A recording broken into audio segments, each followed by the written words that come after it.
that operators will go from having a single or dual vendor strategy to a multi-vendor strategy, despite the fact the market has been going through a consolidation over the years from 22 RAN providers to about 6 or 7. Yeah. So they was betting on that, and they had a dream that this will happen. The reality is that their customers, the operators, which even also talked a lot about Open RAN, didn't buy into it.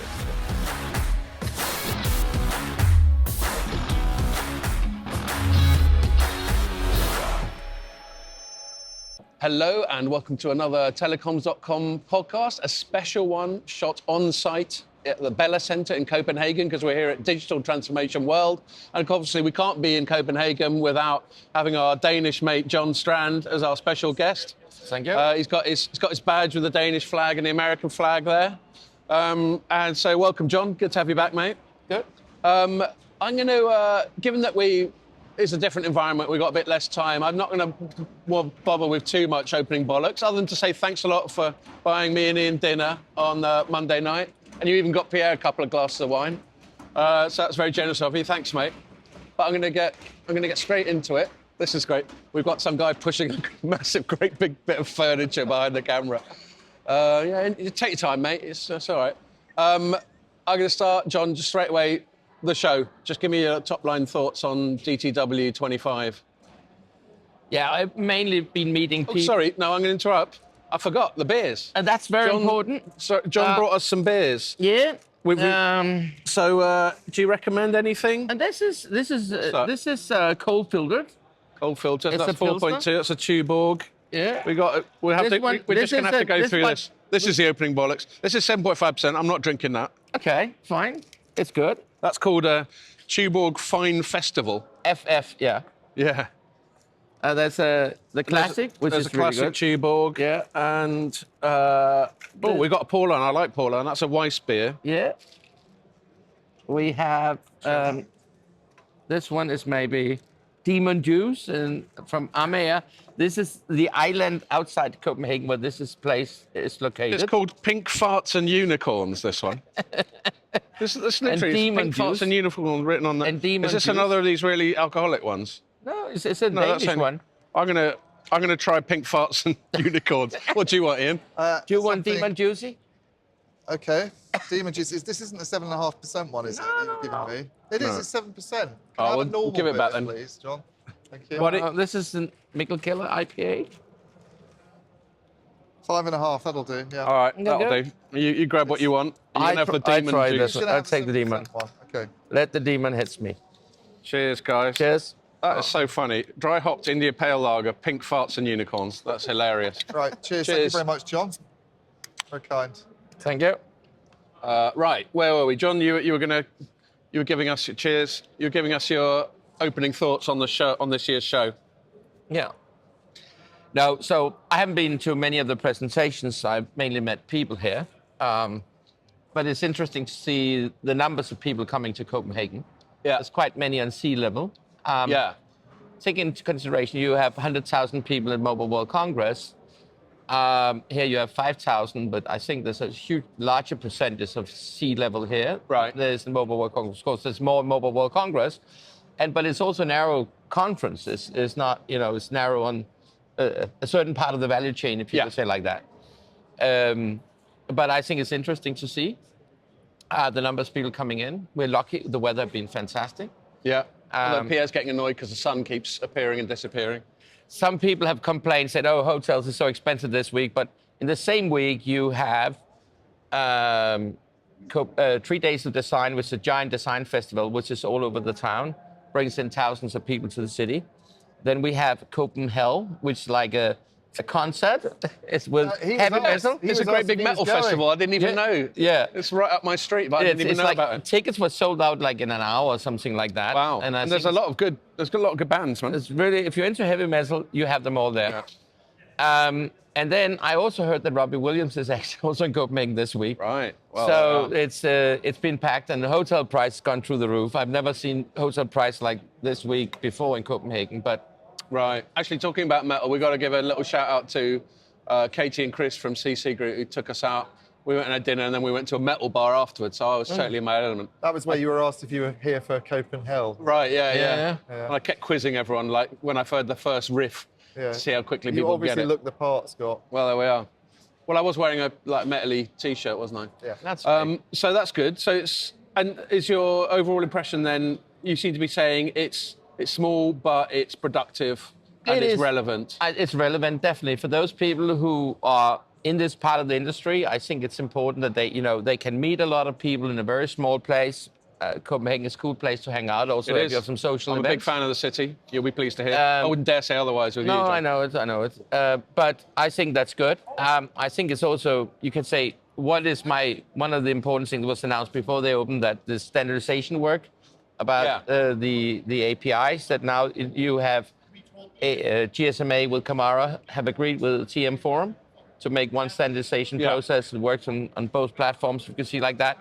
And I think Aduna's quite involved as well, the Ericsson thing. Yeah, so I think that's a good step in the right direction. So because else it would be a little bit like when you do an app, it have to work on Android and have to work on iOS. And to make, if this is gonna take off, you need to definitely have make it easier to deploy new APIs and get them into play. The whole question is about business models. I don't hear much about business model and how much revenue it actually is generating and will generate. Yeah. So I still would like to see where the money. That's consistent with something Ian and I have been discussing, but Ian especially has been saying for ages about APIs. It's like, show me the money, isn't it? Yeah. Yeah, because the use cases that are sort of named in association with it at the moment are things like, fraud management and two-factor authentication, this sort of thing. It's not, I think if you look at Omdia's figures, Omdia's sister company to us, obviously, about what API revenues will be in 2030, they're not huge. They're talking billions rather than something that would seriously move the needle for the telco industry. You get these optimistic forecasts from people like McKinsey saying that the real revenue opportunity is in the usage that it enables, But I'm quite sceptical about that, and I think a lot of the industry is still quite sceptical about this idea that people will pay for slices or for quality of service and this sort of thing. And that's where, so I think it's good, and I totally agree with John. I think the fact that the API stuff, the Camara initiative, seems to have been done in quite a streamlined way, and there does seem to be good buy-in, and it seems to be more harmonised than API approaches in the past. Is all great, but I'm dubious that it's really going to be a big deal for the industry. You can say, Camara is just a relaunch of one API was launched around 2010, and a lot of the mistakes they did at that time, that's the mistakes they're trying to catch up and fix over the last 3 years. So maybe we'll get there one day, and let's say 3 years, that's taken them like 15 years to get to that point. But the question is, yes, APIs is something we'll use, but I think that the question is who will provide them, and I think it will be more the cloud providers, the AWS, the Microsoft, the Googles, and so on, who will be able to provide with APIs, because you create an application, you use their cloud, you use their cloud APIs, and in that way, it's something you pay for. I think companies will be more willing to pay for APIs from the cloud providers than from the operators. And I think that the cloud providers probably would be the largest resellers of APIs from the operators. Fair enough. Yeah, I mean, if there's things the networks can specifically do, that's the opportunity, isn't it? Just to find niches where there are. That was the big push years ago when Ericsson first started talking this up, is that there are parts of the 5G network, the core network, there are features that we can expose through APIs, and in that case, the telcos have to be involved, and you have to go through the telcos. Yeah. But I'm not convinced, and that's this idea that you can get people to sign up to a specific slice that provides you with lower latency and higher speeds. I find it quite, it's the less shit bun, isn't it, Scott, that we've got on about the past. It's just a different way of trying to sell a quality experience, which is what the industry's always trying to do. There is a thing. I was chatting to, both of us were chatting to TM Forum people just before we recorded this. I'll ask you in a bit how your conversation with the CEO, Nick Willits, went. And I was chatting to, I'm blanking on his surname, Andy Tiller. Andy Tiller. Sorry, Andy, if you're listening, I've just blanked on your surname. That's terrible. I was chatting to Andy, and he was pointing out that in some countries, some regions, you have got gamers definitely actively paying for this premium experience. And I'm like, fair enough, just because I can't imagine paying for it. If he tells me that it is happening. Well, yeah, they are. Maybe they are, but the API revenues themselves aren't very much. That's the thing. So the revenues are going to have to come from a user pay. We've talked about this. A user paying for a low latency slice, or like your example that you're a bit more optimistic about, the B2B2C one, where maybe the gaming where you buy a whole company package of which pays that's the one operator. component. Yeah. You know, I think you're starting to get into John's favourite territory there, the sort of net neutrality kind of fair share side of things, when you start talking about gaming companies potentially paying the telcos. But yeah, maybe they can do it that way, and that is a way of monetizing. And then you could say last time there was a successful API where people were actually willing to pay for it. That was premium SMS, which people used to pay for ringtones and logos and so on, which still is the value of that market globally is still huge, but that's mainly TV voting or payment for parking, micropayment, stuff like that. But that's still, until now, been I would say, the only commercial success when we talk about APIs. Ericsson likes this example of this Taylor Swift concert that happened. I think it was... Where everyone can live stream there. I think it was... I might have this wrong, but I think it was Singtel did this, like people going to a Taylor Swift concert over there were able to kind of sign up to a dedicated slice via an API that gave them kind of guarantees on uploading videos and being able to use the service while this concert was taking place. Well, you know what it's like, you go to Wembley and try to use your phone, you can't. So it's trying to address that problem. The thing I have with that is you just expect it to work. Do you know what? I'm going to put it to the test. Next Thursday, I'm going to see Guns N' Roses at Wembley. But are you going to get offered a slice though? Oh, I'll see. You're going to find that you'll be on Wi-Fi probably. I'll do, and then I'm doing the pod the day after, so I'll be able to report back from the front line of that. I got a slice. It'd be interesting to see what kind of a state I'm in the next day as well. That's okay. But so there's that, and then you and I, Ian, both covered some of the keynotes and stuff that we've done. I turned man around really quickly on the opening morning, and I had a little bit of a slight pun in my headline. I said it's deja vu all over again, but I changed the E for an AI to signify that the only way it's not deja vu is there's a lot more AI chat going on. And I thought it was all right. I was trying quite hard to be honest, but also fair. And, I don't think it's necessarily anyone's fault that we're hearing the same message year after year, because the same challenges are still unresolved. Yeah. But I can only call it like I saw it, and it just did seem like everything they spoke about on that opening morning I'd heard loads of times before. But I guess the new angle on it, to use AI, the ubiquitous term, but I've learned a bit more from subsequent conversations with people, a bit more about how AI really is making a difference, primarily in the area of much more advanced automation than we've been able to do before. And it does, some people have said they're optimistic that operators are going to finally start being more agile and innovative and all that sort of thing, thanks to all this stuff that like agentic AI and stuff can do. Have either of you two heard that? Do you buy that at all? I don't buy... I mean, I agree with you to some extent on those keynotes. Like, we've heard some of these messages before. I think there were some nuances. Right. I actually just spoke with Nick Willits, he's the kind of head honcho here. Yeah, he's CEO. And I put some of this to him as well, because he had the industry as a code red crisis, is what he said a couple of years ago. Yeah. And I said, well, is it really any better? Because a lot of people still feel quite gloomy about things. And he was like, yeah, I take that point on the sales side. That's the big challenge, is to kind of grow revenues. I think the stuff that they're talking about, they've got these 3 missions now, and they're quite coherent about it, I think, the TM Forum, in a way that maybe it wasn't if you go back several years and people were questioning the role they played.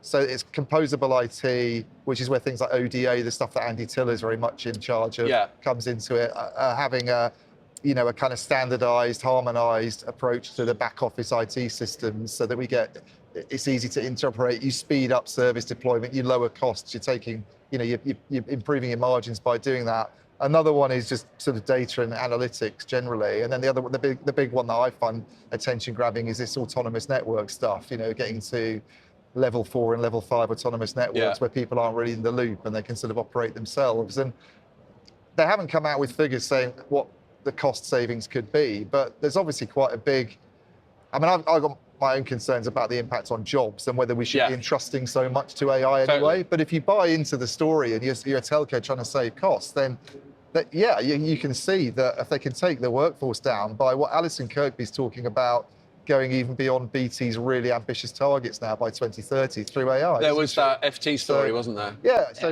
Honestly, that story, I'm sorry, Alison, she's a fantastic woman. But honestly, I think even that have been done a lot of cuts in BT, it's still a fat lady, okay? And I think that using AI as an excuse to get rid of fat and make it more lean, okay? Yeah. It's a beautiful excuse. Okay? Well, I don't think it's actually a very good alibi. It's an excuse. I mean, I think it. What do you mean an excuse? It's. Are these people just sitting around not doing anything then? And you can get rid of. But listen, I have been involved in operators which have cut numbers of employees from 50%. Right. So overnight. So they're employing people they don't really need. Yeah, or they're growing, or they're creating jobs to each other. You know, I remember bullshit jobs. David Graeber, that's the expression. Yeah, but you can, and then it's like, I remember when base in Belgium reduced the numbers of employees from 1,200 to 600. It happened more or less overnight. This is about 2000, and that's almost 20 years ago.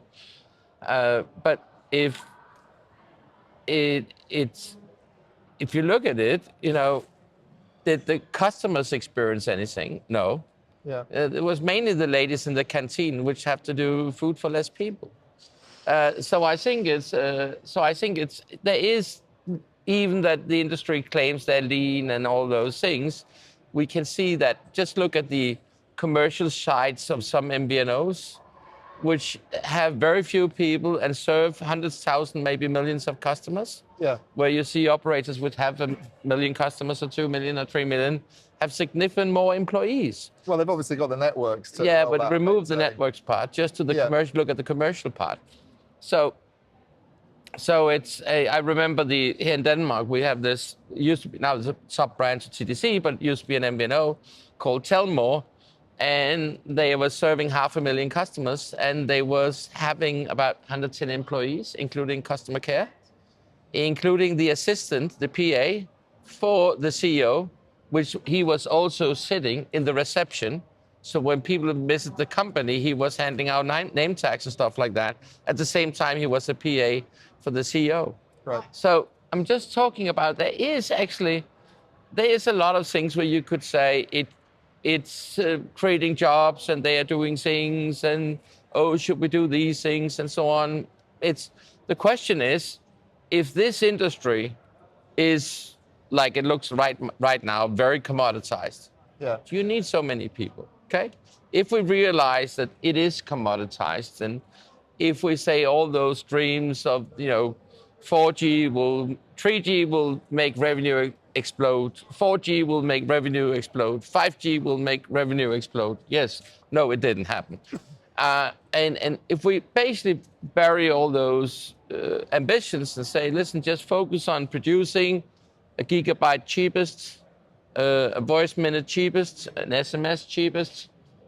Yeah, I don't disagree with you. I think you're right. I think there's a lot of fat, and I think the BT example's a good one with Alison Kirkby, because a lot of the jobs that she's removing, they have this problem with mid-level managers. That managers come in and they employ more managers basically, and you end up with this kind of fat middle layer. Well, you get perverse incentives because you probably get a pay rise if you're in charge of a larger team. Totally. And then you've got the other point that she's made, which makes perfect sense, is by 2030 we should have built the fibre network completely. So clearly, I mean, they measure it in terms of contractors they're using as well now. You don't need those people doing that work. So, but I think if you look at the AI side of it, being able to go even further, and that some of those trouble ticketing jobs, fault management, all that stuff, of what we, if we should believe that AI can step up and do those sorts of things, then we're really going thin on the. How many people are working BT and OpenReach, roughly? So at the moment it's 116,000 at the end of March, including contractors. Their target by 2030 is to go down to as little as 75,000. So take it very simple. England is about 11 times bigger than Denmark.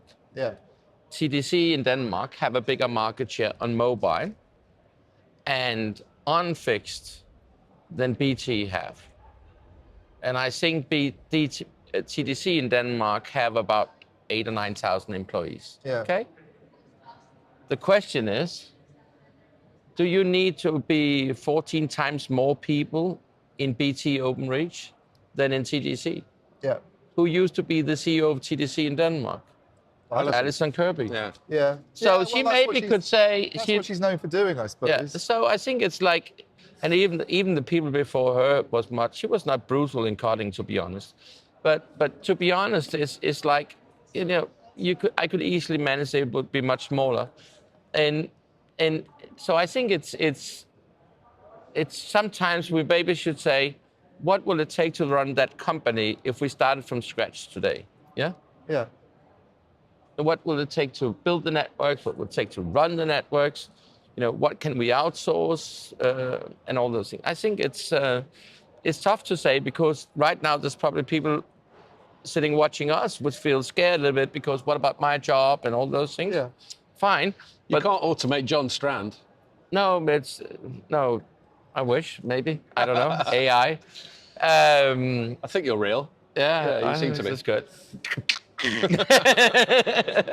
So no, but I think it's interesting to see, and this industry, there's a revenue issue, there's a cost issue, there's a profit issue, and if you can't grow revenue, then you need to find a way to reduce costs. And that's what I'm getting as the main distilled proposition. I prefer to use the term automation than AI because I think it's a bit more specific and is largely what I'm referring to when I talk about this in this context. So automation promises two things. One that we've just been covering is efficiency, and obviously you can see how it's going to create a lot of efficiencies. The more agentic it gets, the more capable of making competent, reliable decisions it gets, the less you need people in the loop. Obviously, that does open the door to all the dystopian stuff that we love to dwell on.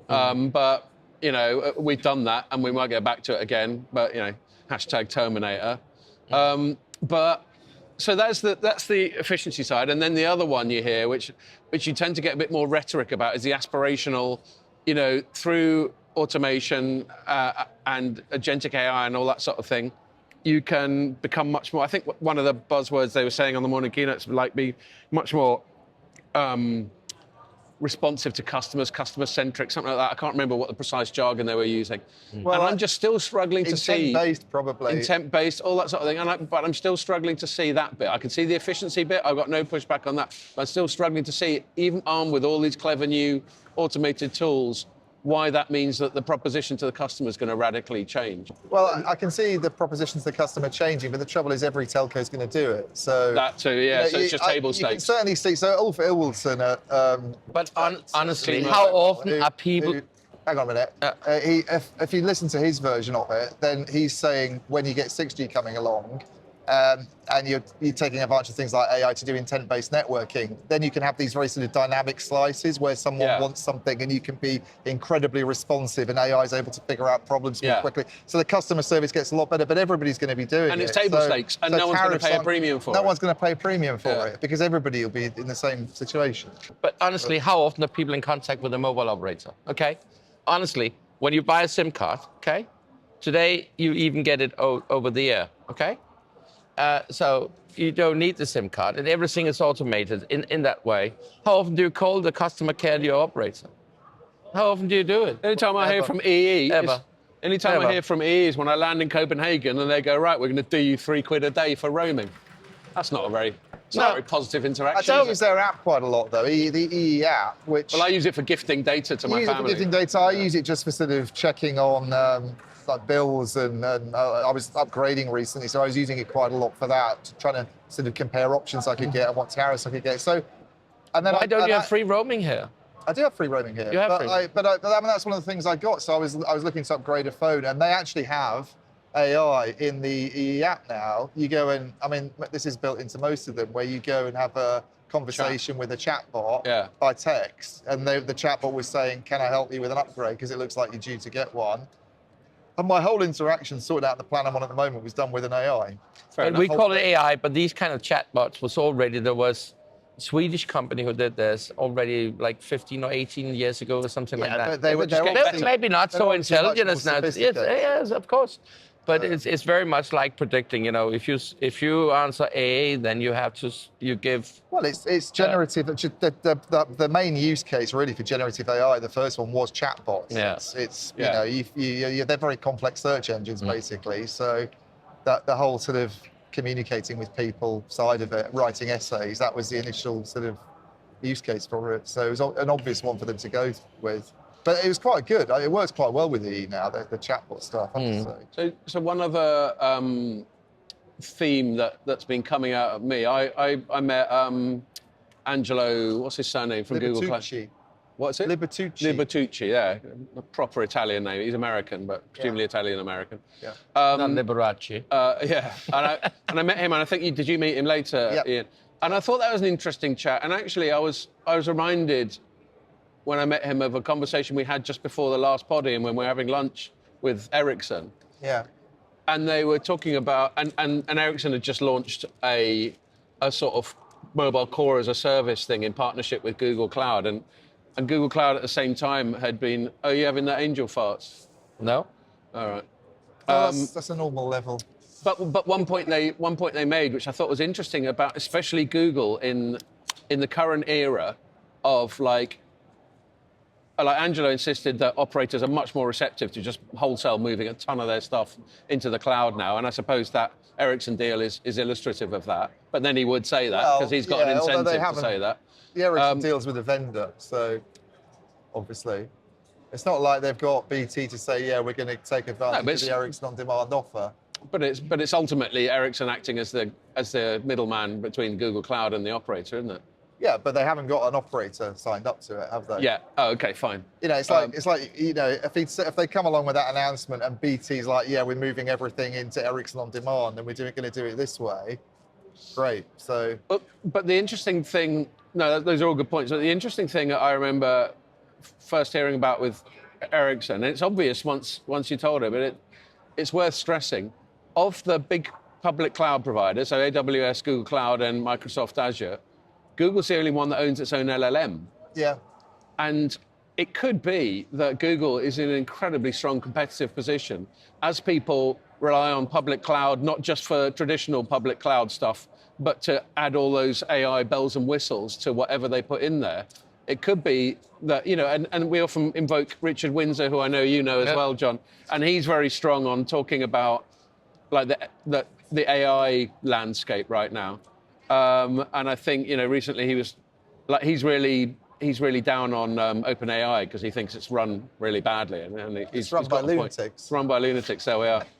Or there's that old phrase where he said, if you want to know how a company's run, imagine it was run by its enemies. And anyway, so Microsoft's in a delicate position with OpenAI. It's a big investor, but Sam Altman's a bit wacky. Yeah. AWS has got a big investment position in Anthropic, but it doesn't own it. Whereas Google's just built its own LLM from the ground up, all that Gemini stuff. And I just think they're going to be in a really strong position to offer wholesale, really value-added public cloud stuff, even more than AWS or Microsoft can. They've done. They're quite prominent on the core thing that this. Yeah, because they just had that news. The whole back office OSS BSS. Yeah. That you had Howard Watson from BT and Scott Petty from Vodafone on stage earlier, both name-checked GCP as the company that does their data lake. Right. But interesting, both those companies don't want to put their network functions in the public cloud. Yeah. Like BT is adamant that that's not going to happen. Vodafone, I've not really spoken to them about it recently. And that's the question for people like Angelo, is like, there's not a lot of signs of anybody actually wanting to do this. Did you bring that up with him when you chatted to him? What did he say? Well, his pitch is, I gave him the opportunity to have a bit of a dig at his competitors, AWS and Microsoft, and he obviously thought that the whole Microsoft purchase of Affirm and MetaSwitch was a mistake, and that apparently so, given that they retreated from it. And I was like, well, would you consider getting into the applications area yourself? No, we're definitely just a platform company. That's not something they're trying to replicate. He seems to think the timing's good. I think he said a similar thing to you, that the fact that AI is becoming so powerful, the confluence of that and what they have to offer as a cloud provider for all network functions, maybe the timing's right. Yeah. And then this Ericsson service is, it looks great in terms of it being cloud native and it's genuinely public. I mean, he was sort of smiling when I said the Telefonica Germany thing with AWS and Nokia doesn't really look public cloud. It's kind of hybrid. And he was like, acknowledged that the problem is, I mean, I said that you had to make compromises with your service because you can't do the sort of stuff that Howard Watson wants to do, which is run his user plane function at lots of sites across the UK, because he would say it's hard to scale it up if you don't do that. He sort of effectively conceded that what they've offered with Ericsson on demand, it's sort of for specific use cases. It's like fixed wireless access. It's an IoT service across a region. It's a tier 2 operator, but you'd never get somebody like BT trying to do, and the Cloud Round's another thing that I found interesting. Basically said, no, look, it's got to be things that are realistic at the moment and that operators are asking for. So I think this idea that the network's going to move into the public cloud is still, I don't see much sign of it happening. I mean, let's see where Google goes with what it's talked about with Ericsson. Yeah, but, I mean, Angelo, as you expect, seems to think the sky's the limit, but you'd expect him to say that. But then you sort of prod him a bit, and he's like, yeah, well, we're not going to do good Cloud RAN, and there's obviously some caveats about what they're offering. Okay, fair enough. They're talking about, by the way, they are talking about doing a more of a hybrid thing, like AWS has done with Nokia, where they've got the outpost servers. You take those off AWS, you put them in your own telco facilities, and you run the user plane function from Nokia on that. That's something Google doesn't have at the moment, but they're working on doing a similar thing. But that's not really public cloud. It's a public cloud provider's technology on premises. Yeah. So, and actually, I remember you and I had a chat way back at DTW. Was it at this venue or was it prior? I think maybe it's the first one at this venue, and we chatted to that guy from Microsoft, and he was being, I thought, quite nuanced. Yeah, he's been quite nuanced about hybrid cloud and all that sort of thing, and not just, being realistic about what works and what doesn't. I think Microsoft, I think that Google coming along and being quite noisy here, and he's obviously had an interview with you, and I saw another telco journalist who I won't mention because it's like, I don't know who did that on the podcast, but coming out before I went in, he's obviously doing his big pitch about we're here. Microsoft, on the other hand, I tried to set up an interview. We've got nothing to say at the moment. It's interesting, isn't it? Very much they've sort of retreated away from it all, and it's almost like there's an opportunity for Google to go for what they're trying to do. I think so. They were chatting to loads of people. The person who came straight after me was our colleague. Who we did the video with yesterday, Ruth Brown at Heavy Reading /Omdia. They're trying hard and they do seem quite well positioned. So fair play to them on that.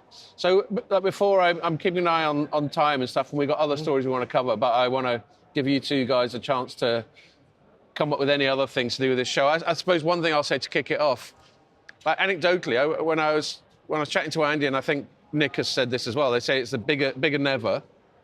And Andy was giving me some preliminary numbers. I won't quote them because they're preliminary, but it's definitely up on last year in terms of footfall. Well, Nick said to me 20% up.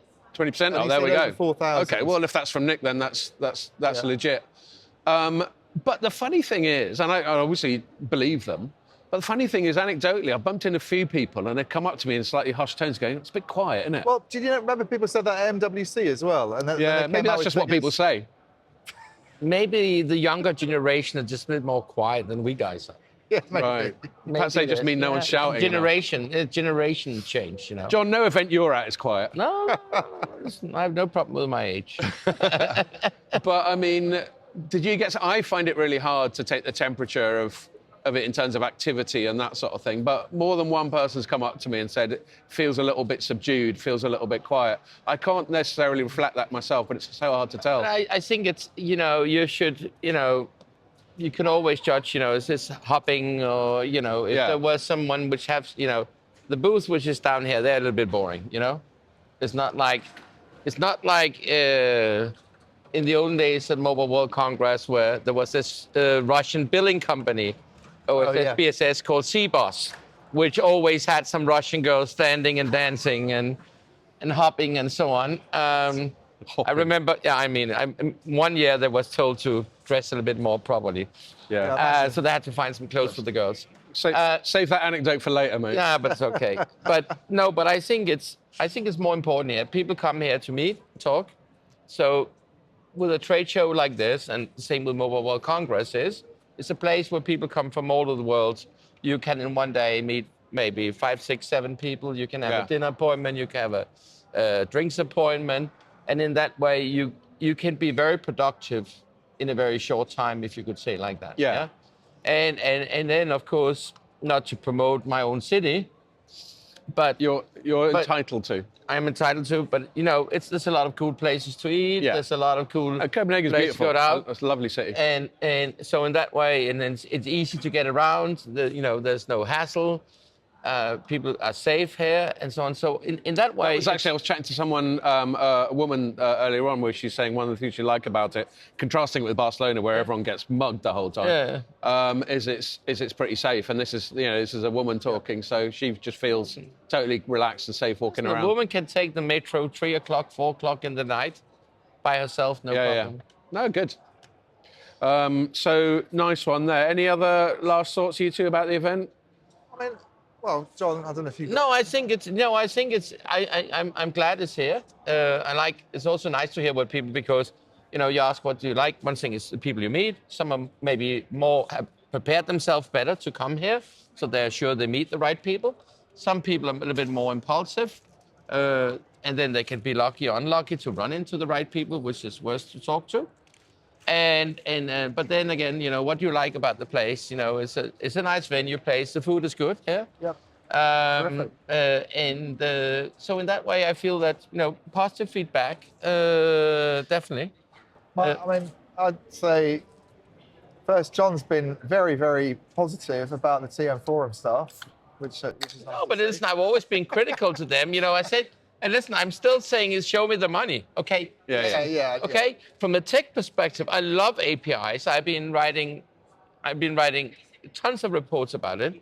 But the key problem is that my clients, the telecom operators, have not been able to turn these APIs into revenue. And I always says, I need to see it from a shareholder's perspective. Okay. Yeah. I can love the APIs. I can love the stories they tell and doing all those things.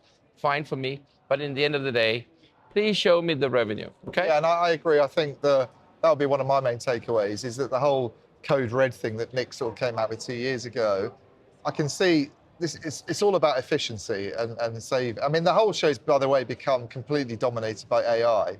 And I think I have heard a couple of people complain about that. It's almost like any nuances now, or any of the detailed things we used to talk about to do with other stuff. And you start switching off, don't you? When you chat to someone and they start talking about AI, you're like, oh, for fuck's sake, here we go again. AI. So the industry's made a huge punt on AI, which is okay, everybody has these days. I mean, you get to any show, they're probably talking about AI in other sectors.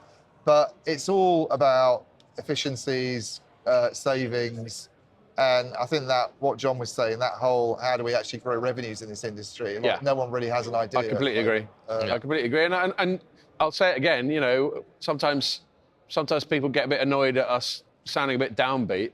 I mean, and I said this to Andy when I was chatting to him, look, as soon as you deliver, it doesn't have to be a killer app, but as soon as you deliver some concrete evidence of things moving in the right direction, of some new revenue stream or even just on the efficiency side, if we start seeing operator margins creeping up, and we can reliably attribute that to automation or whatever, then that's a story. Well, that's interesting that you said that, because even though the whole conversation's about profitability and cost savings, and there's loads of people coming out of the workforce, whether, as John says, it's just because you're getting rid of fat or it's because of AI, the margins don't seem to improve dramatically. So they're either being bogged down with restructuring costs, which can hang over you for years and years if you're getting rid of thousands of people each year, obviously, or other things are affecting them. I mean, we've all heard about energy costs went up a few years ago. We've got this various geopolitical crises going on.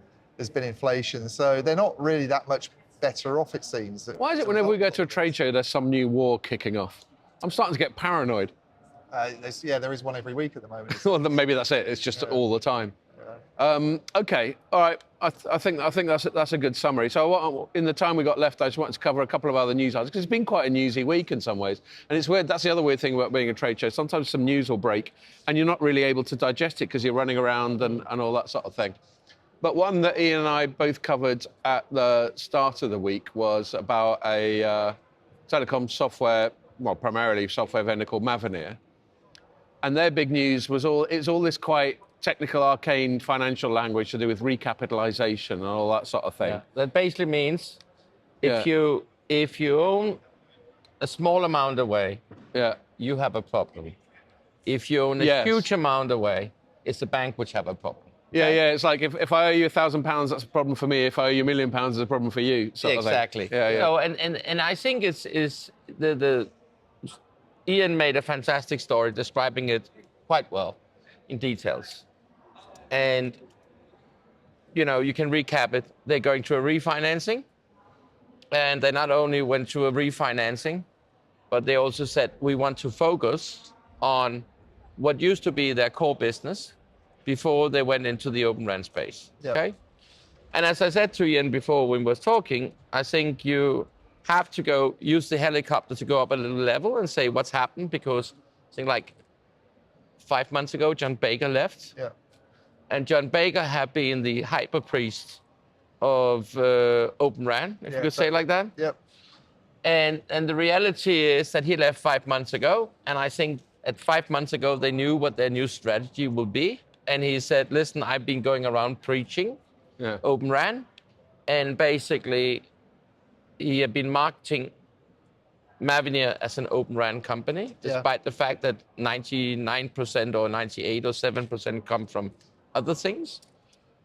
And then he left the company. And then, let's say 5 months later, something like that, or 6 months later, the refinancing gets in place. Fair enough. And it's very obvious that the way they describe the refocusing, where you basically pulled the Open RAN part up on the front page, if you could say it like that. Yeah. It's of course, and it's what they're doing is very basic. They focus where the cash flow is and where they can see there's business opportunity. They spend less money or whatever it is you want to say on the Open RAN part. And what's the benefits? They can refocus capital to where the cash flow is. And the most important, which I think is that management focus get away from Open RAN and into the parts where the business is taking place. So it's kind of a retreat from a journey they started about 5 years ago. I would say yes, you could say it's a retreat, but they bet on they and a number of other companies bet on that operators will go from having a single or dual vendor strategy to a multi-vendor strategy, despite the fact the market has been going through a consolidation over the years from 22 RAN providers to about 6 or 7. Yeah. So they was betting on that, and they had a dream that this will happen. The reality is that their customers, the operators, which even also talked a lot about Open RAN, didn't buy into it. Yeah. Okay, so if you can develop products, and what we basically can see is that operators prefer to have one-stop shop or two-stop shop. We can see that operators don't want to have a multi-vendor strategy where they split the RAN into 5 different suppliers. So those Open RAN cases as a single RAN provider cases, like you have described it in many articles. So it's basically, I would say that that do I feel sorry for them? No, they took a chance. Yeah. And pioneers is sometimes the guys who end up on the prairie with an arrow in the back. Yeah. They didn't pass away. There's not much more different between what they did and what Parallel Wireless did like 2 years ago or 1.5 years ago. And probably other vendors in this space would do in the future. So I think that's a reality. And the chairman of Mavenir had a call with him, I think it was last summer. So he sent me an email. He wants to talk because he's seen the reports we've done about Open RAN, and he disagreed with me regarding my view on these things. And we had a very constructive, nice talks, and said, listen, this is not like, my job is not to kill Open RAN. My job is to explain what my clients, which is the telecom operators, what they think and what they do. And I can just see, I don't see any of my clients screaming, reaching out, buying your products. Well, one funny thing I saw, because you missed this presentation, the Scott Petty, Howard Watson one. Right, yeah. It was all about AI.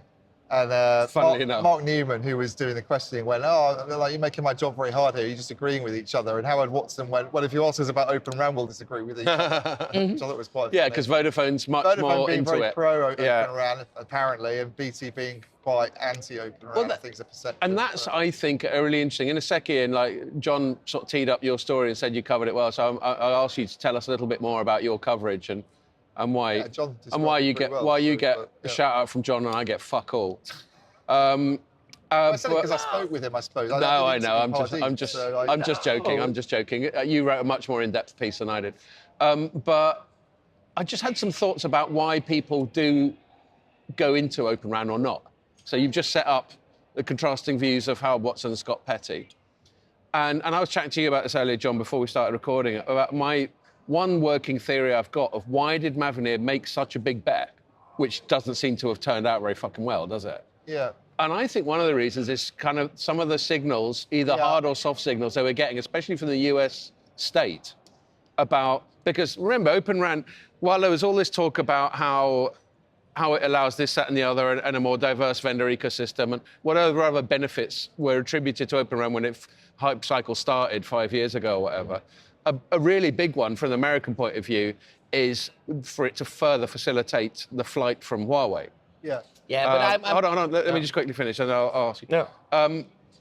And I just thought, I just got a feeling. I don't know this. No one from Mavenir has told me this, but I just got a feeling. Why did they decide strategically to go so hard on it? Bear in mind they're an American company, and I think they might have got some messaging from the US state to go, yeah, go all in on that. We really fancy it, and now that's changed over time. I think that's quite interesting you say that, because one of the things that Party said, obviously not in the press release, but you were aware of the interview I did with him. Yeah. And he raised this issue of.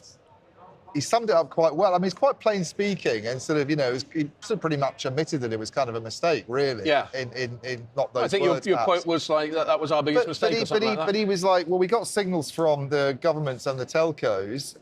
The market shrank. People weren't going for it, so it wasn't then attractive to private investors to put money in. And then he mentioned this issue about and then the sovereign guys didn't step up either. It was almost like because he mentioned this issue of he's always complained about Huawei being a beneficiary of state aid. Yes. Party. He's been quite outspoken about it on interviews. No, and I think that's a perfectly legitimate position. But complaining about it in the sense that he almost felt that he thought the US government would do the same thing and maybe put some money behind them, and they didn't do that. So. But let me say it very simple. When Vodafone says, oh, they are so much into Open RAN, it is totally BS, okay? Ooh. And basically, no, but listen, Vodafone are one of Huawei's largest clients in Europe, okay? And what Vodafone have, one thing is what they say in the public domain. Another thing is when they talk to governments and civil servants across the world. What they basically says is, yes, we know we have Huawei in lots of our networks and we're very dependent on Huawei, but we would like to replace it with Open RAN when it's ready. Yeah. Okay? Vodafone, there's two options. Either Ian and I is significantly smarter and know more about the RAN market because we have predicted this for the last 5 years. Then the CTO, then the CTO of Huawei, Vodafone. That's the one option. Okay, either it's like that, and honestly, trust me, they are not incompetent people. They know these things. They have been using the story about Open RAN. So when they have meetings with government representatives, which says it's not smart to build your digital infrastructure on Chinese equipment, okay?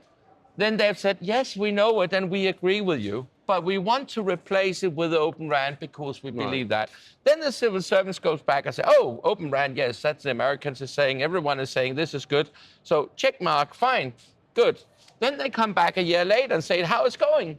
Ah, yes, we have dinner deployment on very few sites in the middle of fucking nowhere in England, okay? And it didn't went so well. We did that in Germany. People from the West Country will push back on that. That's okay. Areas where there's no people and no traffic and no anything.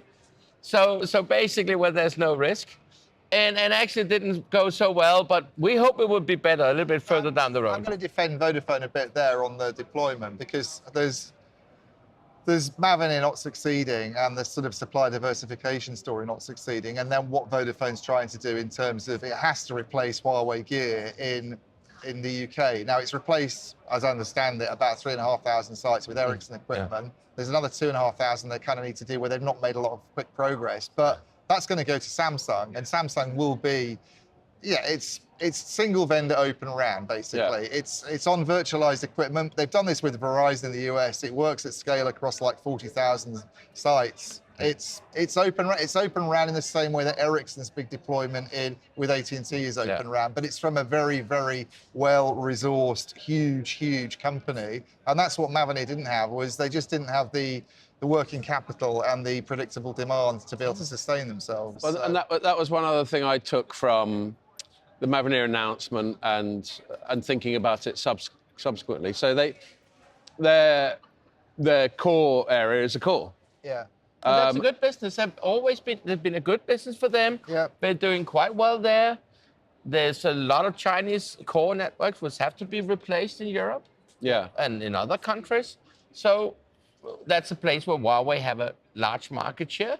They have a great opportunity. They would there. also say that they're not completely giving up Open RAN, by the way, is their version. I mean, what they will admit they're getting out of entirely is that radio unit hardware side of things. What they still retain is some intellectual property, and they do the baseband software. Yeah. The problem I have with that is, and that's, by the way, they're good at software. They're good at core software. There's no reason why you shouldn't be able to. The radio design is a different thing, and it's very costly to do it.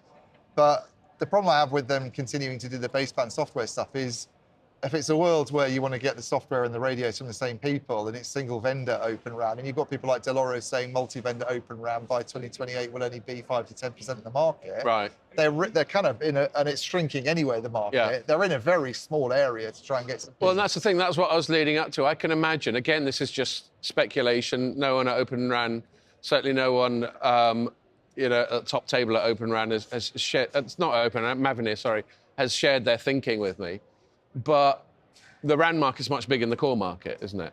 Yeah. So I think, leaving about aside... 35 billion, whereas I think the core market, I mean, I haven't seen Deloro's numbers for a while, so it might be a bit bigger, but a few years ago they were saying it was about 8 billion a year. So like 4 times bigger or something? Yeah, yeah. 4 or 5 times bigger. And I think they probably thought, as well as all the positive signals they might have been getting from the US government or whoever, do you need another beer, Ian? Yeah, go on then.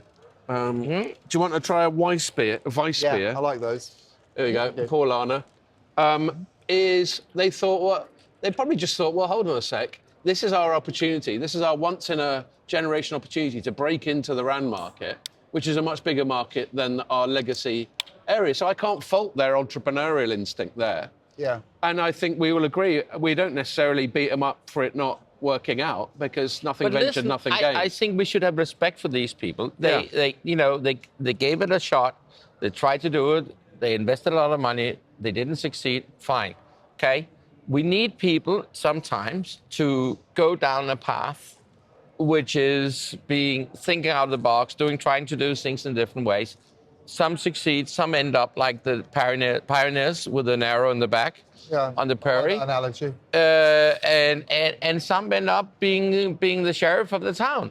And I think it's fair enough. And with respect for them, maybe they should have made the decision a year or two ago. Fine. Yeah. But anyhow, they made the decision, and let's hope the company will survive. Yeah, well, okay? I think you made an interesting point about them being completely associated with Open. Someone else I met, another analyst, I won't name him because it's sort of off the record chap, but he has said they've been so associated with Open RAN, they've become an Open RAN company. But actually 90% of their revenues, by the way, at the moment are about 500 million a year, according to Pardee. Don't see why I'd lie about that.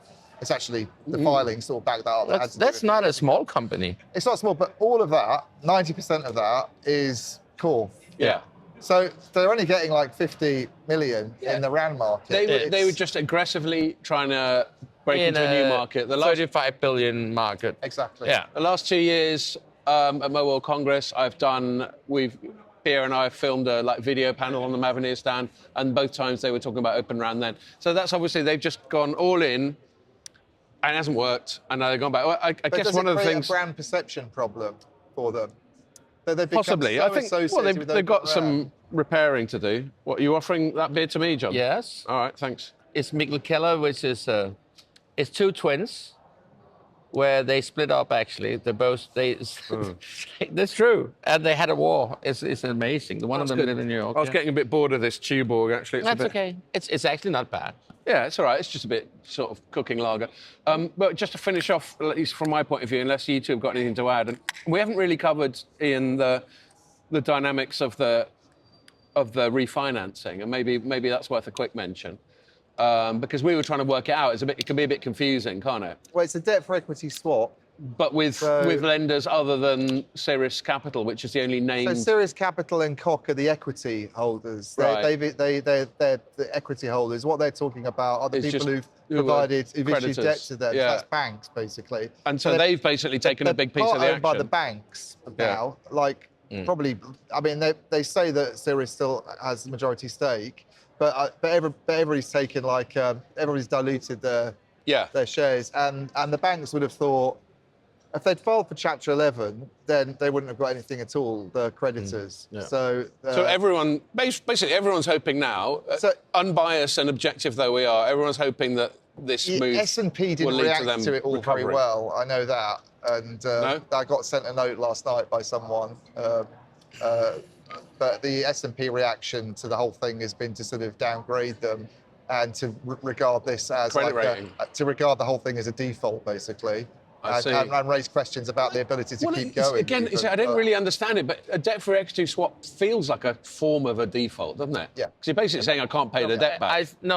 I think it's totally fair that when you do a debt to equity swap, you basically say you have some shareholders which basically own the company. They borrow some money where they promise to deliver something so they further down the road can pay back the loans. Yeah. So what you're doing in that case, you basically said to the guy who owned the company, sorry, your original investment in the company is gone. Yeah. Okay, you lost. We basically, who lent the money to the company, now takes over and control the company. Yeah. Okay? So they had 1.3 billion, I think, in debt. Yeah. That the debt for equity swap has wiped that out, but it's diluted the stakes of Sirius, Koch Industries, NVIDIA, Intel, all the rest. And then they've raised new financing that puts them 300 million in debt, net debt. So they were having to pay probably huge interest. But this is why they'd had to have done it, because the interest Well, it's just a payments on classic that debt spiral, whether it's a company or an individual. Yeah. When it gets too bad, it's just unsustainable. Listen, I think it's a fair and square deal. From the outside, it looks like I've seen tons of these things happening. I've seen with telecom operators, which have been in high depths. So I think it's fine. Let them move on. Cool. Let them get rid of the Open RAN branding, okay? The first way they did it. I guess I'm not going to be doing another of those panels at Mobile World Congress next year. Not on Open RAN. Not on Open RAN. No. Maybe not. Well, I think next time you talk to them, don't mention it, okay? Don't mention the war. And that's what I wanted. Just one last thing, because then I'm going to have to move it on because we're running out of time. Yeah. Pierre's literally got a plane to catch. Do you think we're just more generally across the industry now, the period of talking about Open RAN much is diminished? Do you think this marks an inflection point where we're going to talk about it less? No, I don't. I think everybody's going to still carry on talking about it. I think they're going to talk about it being integrated in 6G. But I think what it does is when I was at MWC, I said to Lauren Labouche, who's the CTO, group CTO there, do you want to... At one time, this was rubbished when I suggested this to people. Is he taking some Nokia radios and pairing them with Ericsson's RAN compute? The whole story originally was about let's get new suppliers into the market, whereas he said we'd love to do that sort of thing. So that's all these guys, Nokia, Ericsson, Samsung, not the Chinese ones, but they all claim now to be Open RAN compliant and to have those interfaces being built into their products. So if you don't have Mavenir in the market anymore, you don't have parallel wireless, then your options for actually doing the mixing and matching are... The question is, are they prepared to play with each other to that extent? Because it's not just about having the open interfaces. We've all been told there's a huge integration job that needs to get... Now, one big vendor is prepared to team up with a small vendor because they don't really regard them as a competitive threat. But can you see Nokia wanting to work with Ericsson closely? Indeed. And when I ask them this, the vendors, they're very sort of non-committal about where they stand on it. They're like, well, we'll do what the operators want to do. So, And then we could quote a guy who loved paintball machines, and basically say, you know, would he like to, when he was at BT? Oh, you're talking about Neil McRae? Exactly. Yeah. Would he like to increase the numbers of vendors in his network, increase complexity? And he always says no. Never fucking never know. But it might not involve increasing the number of vendors. It could be the way that, you know, I've nonsense the AT&T thing a little bit, even that which is pitched as an Open RAN deal.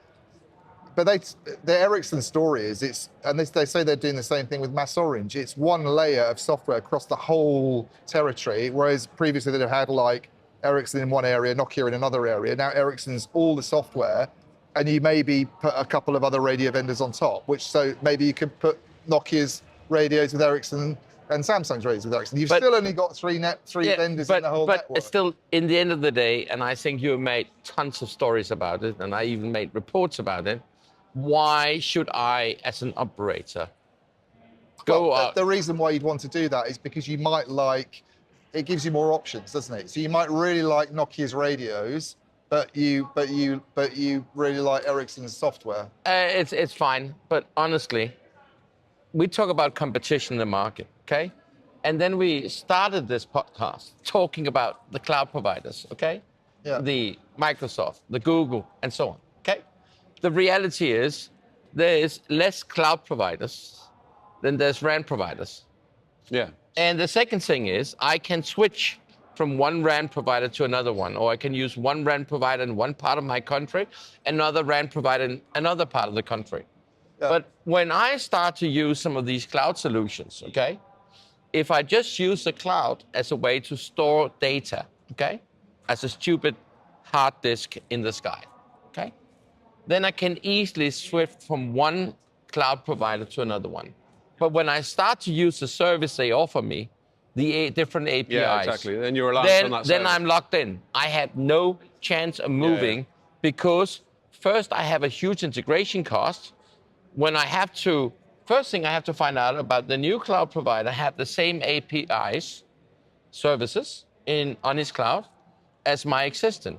Yeah. Next thing I have to do is I have to integrate them into my networks, my services. And the third thing is I have to find out, do they work in the same way? Just to say in a different way. So if I was using, let's say, Google's AI solution to do analysis of my data, what is the outcome of that analysis? Then I switch into AWS or Microsoft. They do the same analysis on the same data, what comes out. And trust me, it will be totally different. I'm always joking and saying, who have the smartest AI clients? Okay. But that's the whole point, isn't it? That's the whole point of Open RAN, is to try and get over those interoperability challenges. Yes, but I mean, yes, the smaller companies are probably not going to be there. There aren't going to be more players. But if they don't, the only option now, what I'm saying, I'm not saying it necessarily happened, because I can see reasons why you don't want to go to the integration headache, why Nokia and Ericsson might not want to work together. Yes. But that's the option that's left for you. But look at it. If you look at it, I think the operators have too much focus on these things instead of focus on where can we generate new revenue. One of the things we wrote a note here the other day about is actually the best 5G use case for private 5G networks right now. That's probably the military. Okay. Yeah. So right now, the whole world is upgrading its defense systems. Okay, new advanced technologies, drones, whatever it is. We have all these military solutions, and new military solutions need intelligent or modern communication solutions. And the military communication solutions, until now, more or less, have been analog solutions. So we have been looking very much into the fact that you have seen that there was NATO do a lot of these things. They're saying we're going to use 5G. So you will see a private-public cooperation between the telecom operators on one side and the military on the other side, where the operators delivering the communication solution on their existing infrastructure. It could be a slide they use. It could be different kind of It could be different kind of APIs they have on top of the networks, or it could be different kind of applications on the networks. You saw there was a big NATO, this Viking exercise in Norway, Finland, and Sweden in the beginning of this year, where they actually tested this across 3 countries and 3 different networks. And there's no doubt about that. If we look at private networks, which people are also talking about here, and you write a lot about, probably the best use case is actually that the operators have a fantastic opportunity to deliver communication solutions to the national military. Yeah.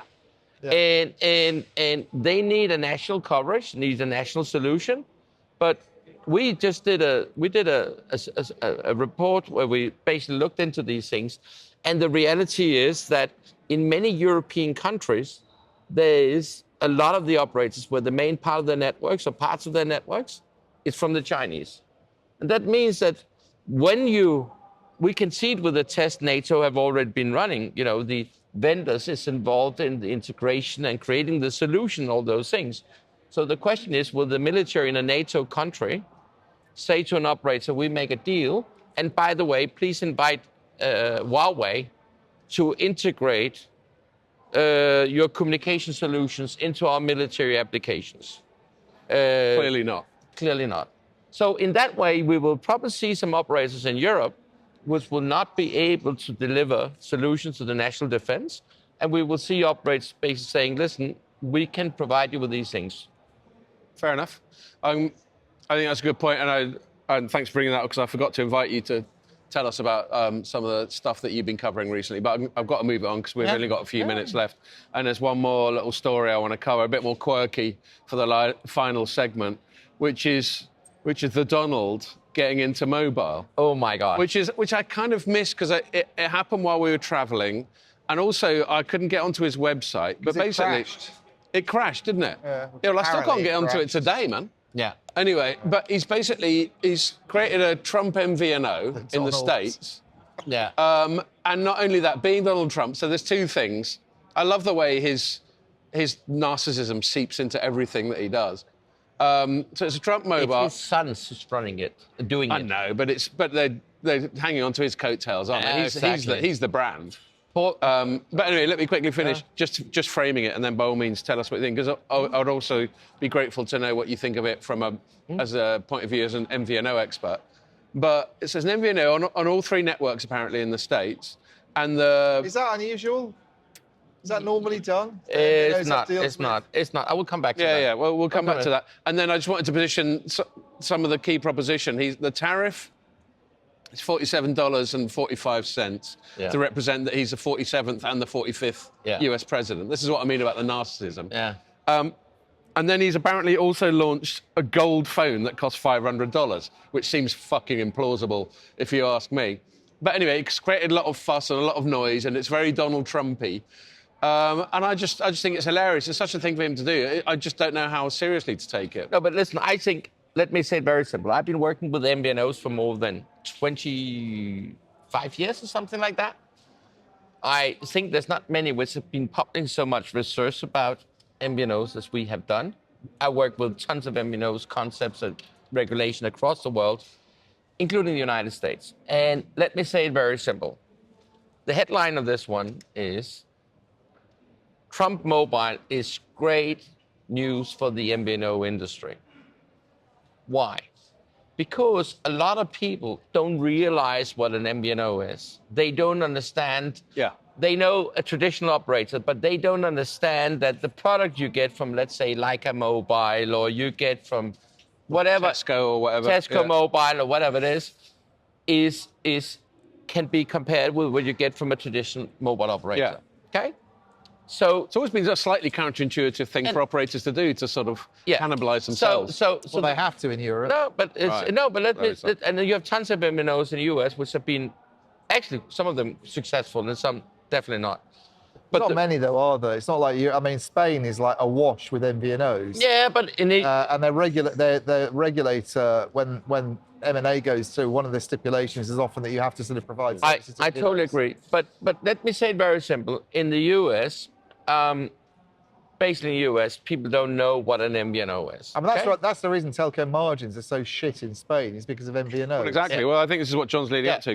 So what's interesting here is, so in this way, he will actually communicate. They will communicate that there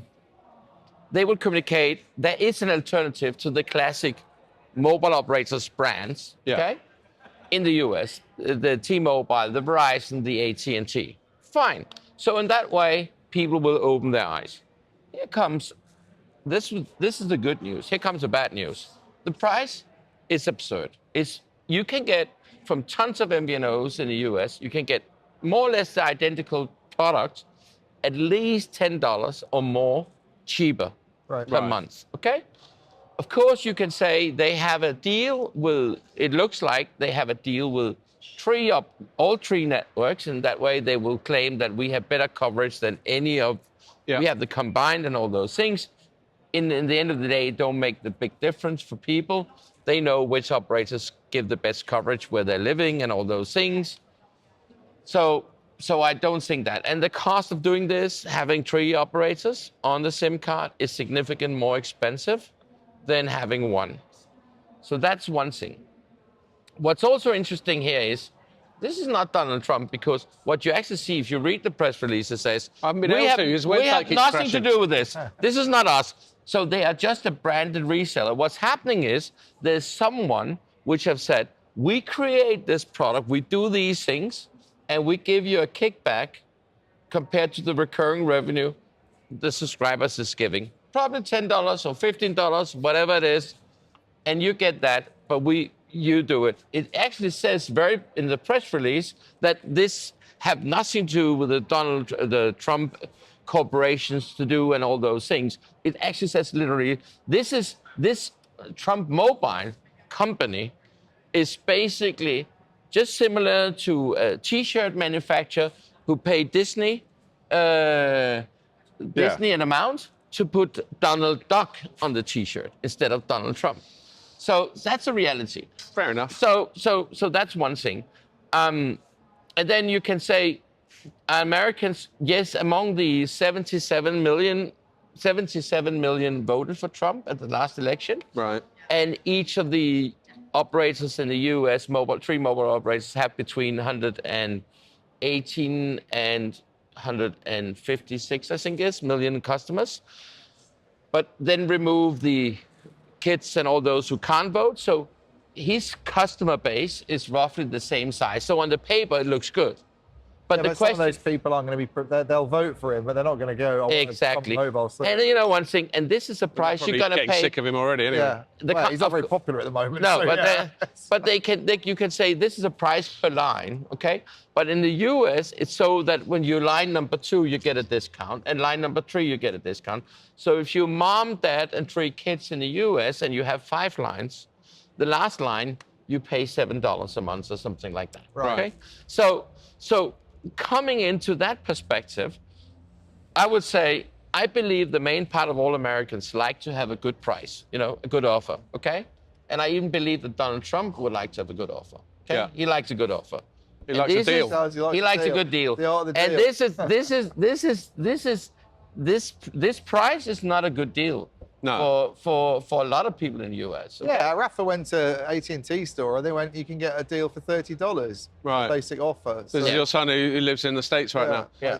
And then in the US, you get subsidized phones on top. Yeah. Still. The other thing, I mean, that's a brilliant bit of insight there, John. And if you've got anything to add, Ian, but the other thing I wanted to chuck at you, Ian, John was, framing it as just like a branding thing. But when you and I, when we first found out about it and we were chatting, the conflict of interest thing. I don't think you should be able to do it, totally. Yeah, exactly. And so that's what I want to ask you about. I'll just frame it. He have nothing to do with it. He's just licensing his brand out. But John, the point is, and then I'll invite you to comment, Ian. The point is, it's at very best unseemly and I think borderline illegal It's for someone nothing- who's in such an influential position to then directly use it to create commercial opportunities for himself and his family. It's no surprise at all, because it's all in line with the whole cronyism and corruption Exactly. that you see going on with the Trump administration. Elon Musk should never have ever been the DOG. Because he's a government contractor on about a government 10 fronts. contractor doing that job. Yeah. Absolutely ridiculous. Donald Trump should be like you wouldn't be able to get away with this in Listen, Europe. I don't. I want. No. Listen, it's not like I disagree with you, but the reality is, this is. Sorry, I'm saying it. It's an MVNE which probably we don't know who it is yet, but we will find out. Which basically have been licensing the Trump brand and using it. Okay, the MVNO's regulation under FCC is very limited. Okay. Yeah. They have no spectrum. They have no. And if you look some of the US trade media and look there, what people are saying is that, listen, MVNO's interaction with the FCC is basically non-existent, okay? So I'm not so much concerned about that. Honestly, I would say I would be more concerned for Trump, because if he get a reputation like, that he's a very expensive brand and or shitty customer service, even that they say great customer service. I saw a story yesterday that on the map they have with the coverage, it says Gulf of Mexico, okay? And there was a lot of media making stories about this. Oh, She's rebranded Gulf America. That they removed the pictures and changed it to Gulf of America, and so on. So, if that MVNE they have made the deal with end up fucking up doing a shitty job, okay? Yeah. It can backfire. I think his brand's quite sordid anyway. I mean, he's not the most polished performer, is he? No, I agree. He comes over like a bit of a spiv, a bit of a wheeler dealer, which is fine. I don't want to be snobby about it. But I don't think he hasn't got a luxury brand, does he, Trump? Well, I don't think Nobody gets a luxury price if you look at all the merchandise he's selling. That's fine. And if he wants to be president, that's Well, fine. there we are. I don't want a spiv who's president. And I completely agree with you on that, Ian. And John, I'm sure John's right about the legality and the regulatory environment.